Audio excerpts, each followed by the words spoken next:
రాష్ట్రానికి భోగాపురం భాగ్యనగరం కానుందని మంత్రి కొండపల్లి శ్రీనివాస్ అభిప్రాయపడ్డారు.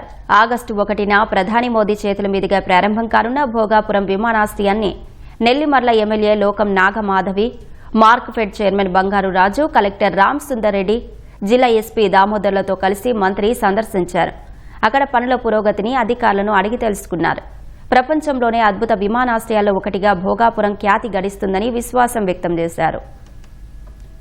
తర్వాత మళ్ళీ గౌరవ ముఖ్యమంత్రి గారు ప్రధానమంత్రి గారితో మాట్లాడి మన ప్రీతం నాయకులు మరి శ్రీకాకుళం పార్లమెంటరీ సభ్యులు మరి సివిలేషన్ మంత్రివర్యులు శ్రీ కింజర్పు రామ్మోహన్ నాయుడు గారు కూడా పెద్ద బాధ్యత తీసుకొని ఎప్పటికప్పుడు గౌరవ ముఖ్యమంత్రి గారి సూచన సలహాలు తీసుకొని ఈ ప్రాంత అభివృద్ధికి కలవచ్చినటువంటి ఎయిర్పోర్ట్ని ప్రతి నెల వచ్చి మానిటర్ చేసుకొని పనులన్నీ కూడా వేగవంతం చేయడంతో పాటు కావాల్సిన అప్రూవల్స్ని కూడా వేగవంతం చేయడం జరిగింది.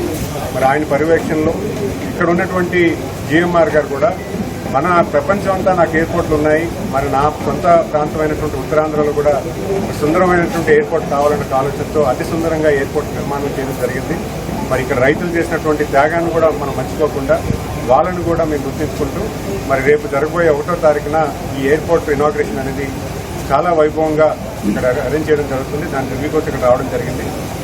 ఇక్కడ ఈ ఈవెంట్లో సుమారు 2 లక్షల మందితో ఇక్కడ ఈ ప్రాంగణంలో మహాసభ కింద పెట్టి ఈ ఇనాగ్రేషన్ని ప్రపంచమంతా కూడా ఈ వైపు తీసుకెళ్లేలాగా ఈ ఈవెంట్ పెట్టడం జరుగుతుంది.